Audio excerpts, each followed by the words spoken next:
Reasons to pull out of a house sale. Do they have to do with feelings or thinking clearly?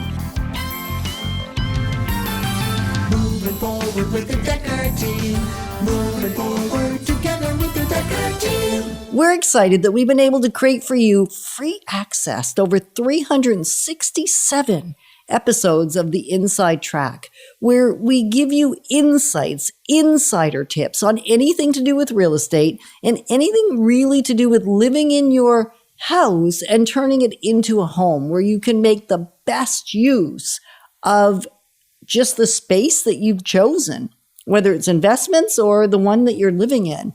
And so we're excited that you can get access to those on the go from your home, your office, anywhere at the right time for you. And I think sometimes I've invested a lot. Like I think about hiring an employee, for instance. If I've invested a lot of time, a lot of effort, gotten to know them, invested in that process of hiring, and then I start to get a feeling it's not right. Yeah. Or my red flags are going off and my brain says no, but my heart says I like them. Yeah. It's difficult to back out and say, no, we're done. We're done in the process. We're not hiring you. And I think it's the same with real estate. You get so far down the road of investment. You've seen a number of homes till you find the one you like to put an offer in. You've paid for an inspection. You've paid for whatever. And it might be an appraisal. You've consulted your lawyer. You've talked to your insurance company. You have invested money. And time. And energy. Right. And you have that emotional attachment to the house. Even when it's an investment. Yeah. And so sometimes you go, when does the thinking need to overpower the feeling of I love the house, I love the neighborhood, I want to live here? Right. And that's where the fun begins. And sometimes we can feel silly or kind of foolish. Like, what were we thinking making a decision that we were all like gung-ho for, and now we're not there anymore? Like, we have a tendency to think that once we've begun a process, we kind of have to complete the process. Yeah. Right? Has that ever happened to you? Like, I know it's happened to me lots of times.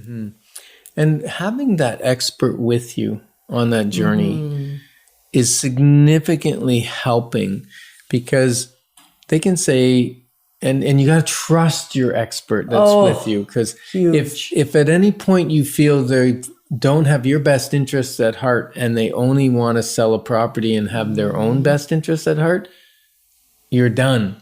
The transaction, like, you just cannot continue that relationship and feel good about the decision if you're feeling you're pushed, right? And that's a fine line for me as a realtor, and probably for you as well, that sometimes it is the right house for them. And they're maybe getting emotional about a few small things that are insignificant, and really any house we show them is going to have some small things. There is no perfect house. No. So then it's where you go, you got to walk them through that process of discovery that the house is the right house. And today's show is about when we discover it's not the right house. Right. And so how do we convince someone, even when we don't want to convince people against their will, but sometimes their will is, we want to still go ahead. Yeah. And sometimes I'm going, maybe you don't really want to go ahead. Let's find you another house. Right, because there are more. And yet, if it's the one that you ought to have bought and you don't buy it, the problem is it becomes almost impossible to find another one. Yeah. Right? So we want to to find harmony in this dance of knowing when to pull and when to continue forward. So it's more than a feeling. It's some facts as well. And an area or a time where you're definitely going to want to pull out is if the structural issues are so significant that you know you're not going to sleep at night. You can't get peace of mind. And even with a repair, it's still going to disturb you. It's still going to disturb your sleep. If it's that, or then even it's going to be difficult to resell, even with the repair. Right. So an example of one from years ago is the house was originally built as a bungalow, 2x4 construction, before the time of 2x6 construction. And then a second story was added on top of the house, which is if you have a 2x6 construction, depending on where the supports are and what supports you put in, probably a pretty doable thing to add a second story. With older style construction, maybe not as much because it was never designed to be a 2-story. So you find some structural issues, and I'm thinking about a specific couple times this has happened. And no matter how many engineers are in, no matter how you remedy it, it is always going to be a stigma. There's always going to be, this really isn't done to code. And not only is it not done to code, because there's lots of things not done to code that doesn't necessarily cause us grief, because the code's always changing. So old code, today code, not the same. Most houses being sold aren't to code. That's not really our concern. Our concern is the structural integrity and how do you restore it when it was never meant to be used that way. Then you might want to walk away from that. Another one is environmental. If you've got asbestos isn't horrible. We can fix that kind of thing. Usually it's a cost, and maybe the seller contributes or the seller takes care of it before closing.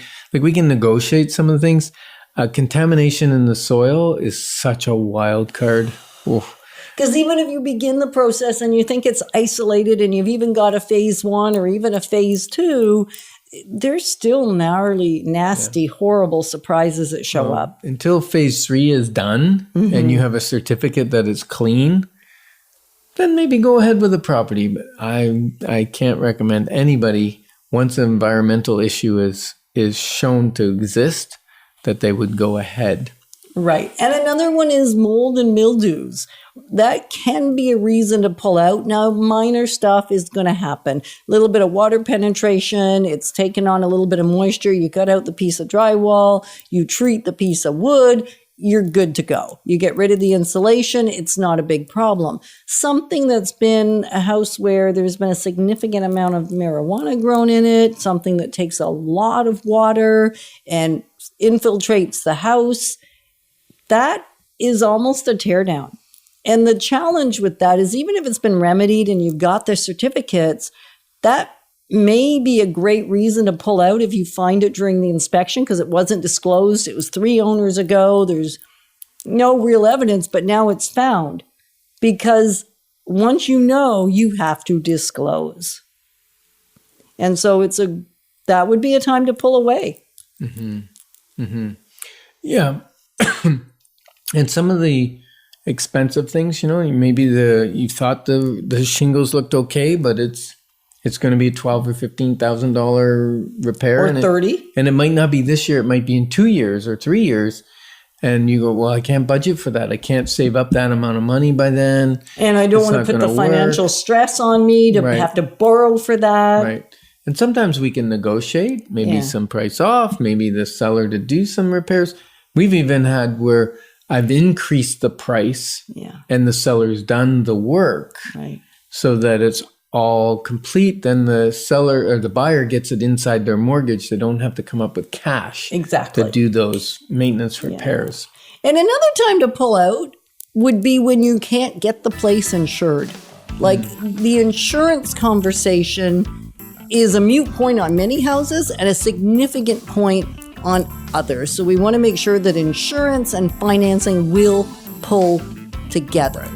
So we're grateful that we get to partner with you in growing wealth through real estate.